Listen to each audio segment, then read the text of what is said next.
Hello everyone and welcome to DeepDrive, half review, half podcast series where I get into my feelings and delve a little into a recent piece of media that I digested.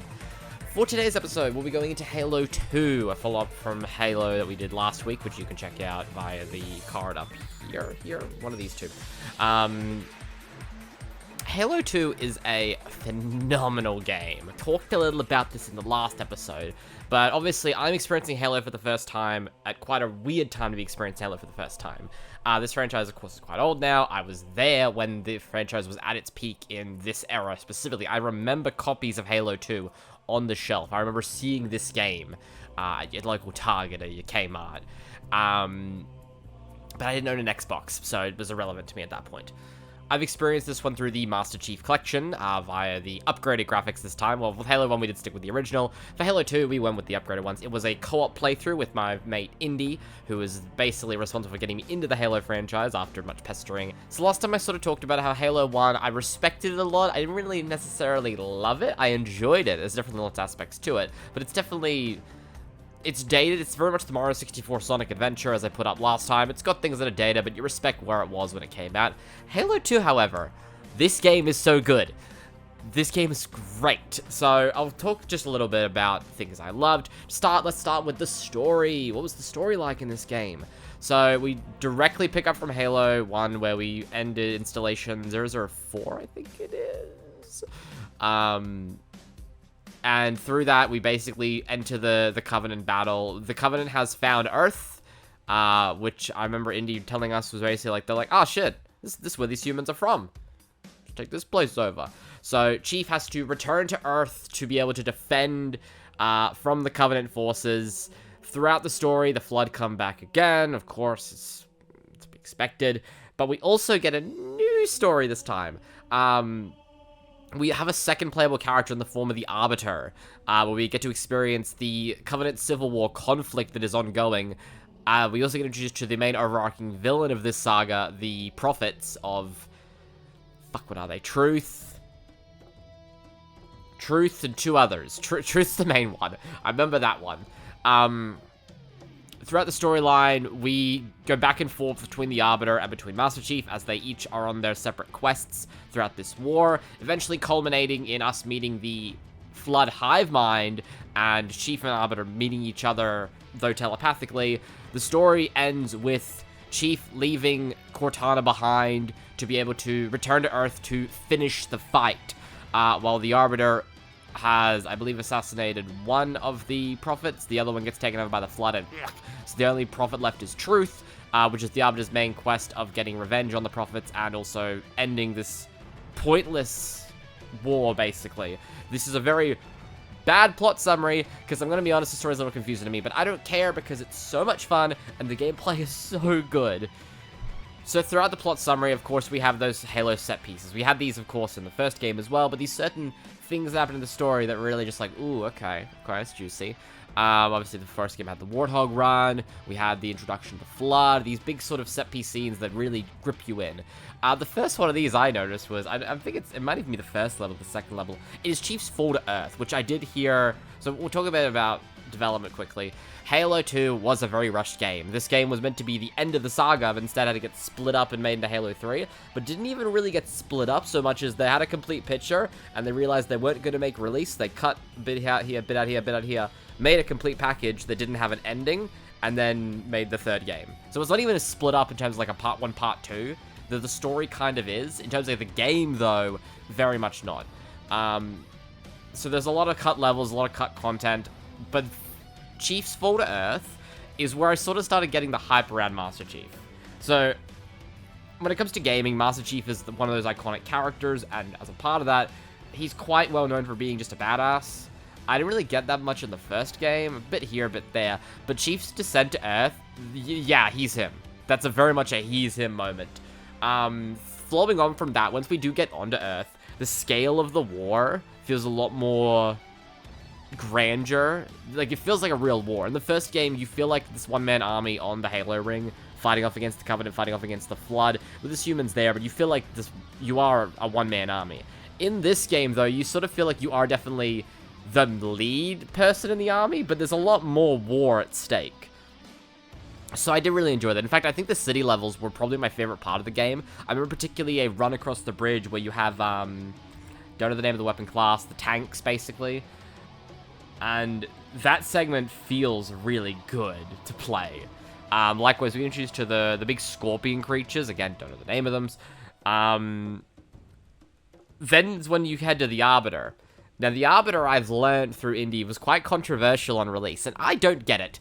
I adore the Arbiter. Like, a second perspective on this world, which increases the world building drastically, plus it helps with his performance by, I believe it's Keith David, if not, correct me, future me.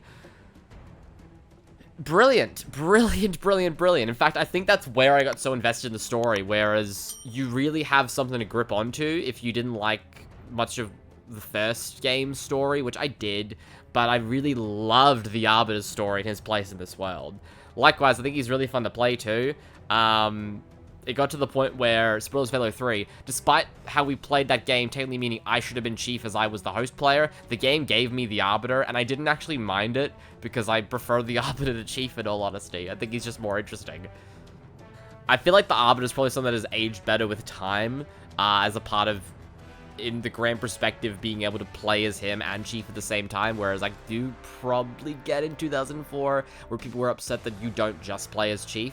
I think the big thing is he gets the final level, and I think that might have rubbed people the wrong way, since you don't get to play as the Chief for the final level.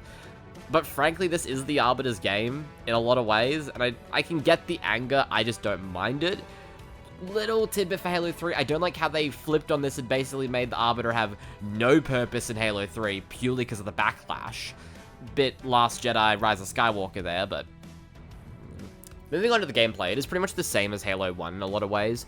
That said, a lot of the new stuff, mainly the new vehicles and the new guns, are brilliant. Of course, we get the addition of dual wielding in this game, and I love dual wielding. I'm a sucker for... I'm not good at FPSs, I'm not great at them. So just give me 2 twin pistols and I'll just start blasting.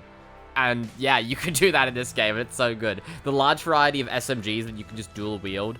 Particularly, I enjoyed wielding both a Covenant and a... What the hell are the Chief's forces called? UNSC. Particularly wielding both a Covenant and a UNSC weapon equally. So much fun. I've greatly enjoyed when I got to do that. Likewise, a lot of the new vehicles are cool. We basically get expanded in terms of everything. I don't remember if it's this game or 3, but there's certain, like, NPC vehicles in the first game that you can now use yourself, which is so much fun. I particularly remember there's a level where, I think it's one of the Arbiter's second or third level, you're hunting down the Heretic, I believe, and you get to, there's this whole flying section with this rock soundtrack. That was just so much fun, which does lead me to the music. The music in this game is better than the first one, hands down. I think in the first game, it definitely felt a little inserted. I think the volumes also are a bit out, and that's the late 90s to early 2000s game problems that they have. This game's soundtrack is great. It's super dynamic. I remember actually reading or watching a video about how they did utilize dynamic soundtrack in this game, which was one of the first ones to do it. And yeah, it's really good. It's really well done. There's also a lot of weird early 2000s rock music, which also has different music in the remake and the MCC version and the original Xbox version. And it is cool that you can switch on the fly, so you can also experience both of them. I'm a sucker for that. Look, I'm a Sonic fan. I love early 2000s rock. It's brilliant. I don't care. I love it. It's so good. Likewise, in terms of the soundtrack as well, for the graphics. This game is beautiful. I do remember also watching a video about how this game was meant to have a different lighting engine, like dynamic lighting. And there's already some attempts to sort of re-put that in to Halo. But of course, playing it on the modern graphics, you don't really mind it that much. I do feel this game actually benefits greatly from the modern graphics, because while Halo 1 sort of, I feel like when they gave that the modern graphics, sort of lost a bit of its art direction, and sort of became a bit homogenistic with Halo 3. I actually really don't mind in this game, particularly because there's a lot of... I feel like the scale of this game couldn't quite be realized on the Xbox, and with the modern MCC graphics, it actually can. Particularly the Prophets and how they look, and especially the Flood Gravemind or Hivemind, whichever one of those it is. Very, very nice to look at in the modern graphics. Okay. I did sort of touch on how this game doesn't really have an ending. which I honestly didn't mind. I think this is also hindsight of playing it in the modern day where I can be like, oh, cool, let's go into Halo 3. It's very much an Empire Strikes Back ending. Of course, Chief has to leave Cortana. The Arbiter's conflict is unresolved. There's still one Prophet left. They're awakening. If I remember correctly, I think it's this game where we find out basically that the Prophet's plan is to reawaken the rings and use it to just end all life on the universe. It's something like that. Again, the stories with these games kind of went over my head. I enjoyed them on a surface level very much, and I think this one I enjoyed way more, as I mentioned earlier.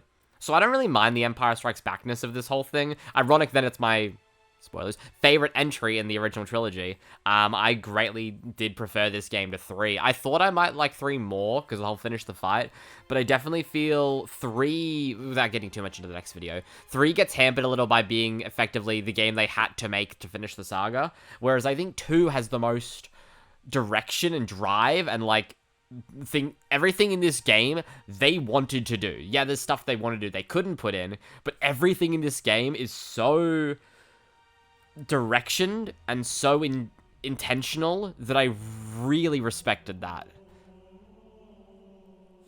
So that's Halo 2. In all honesty, if I'm ever going to go back and replay the Halo games, this is the one I want to do the most. I feel like maybe playing this game again with the mindset I've got now, playing future entries and also understanding the whole scope of the story, I might enjoy it a lot. So I might actually honestly go back and replay this one, which I can't say for the other Halo games so far. But that is my thoughts on Halo 2. Obviously, I am playing through the original Bungie series, which means I still have 3 ODST and Reach to release videos on. At the time recording this, I've beaten 3. That'll be the next video, and hopefully we can get ODST and Reach out of the way and get my complete thoughts on the Bungie saga.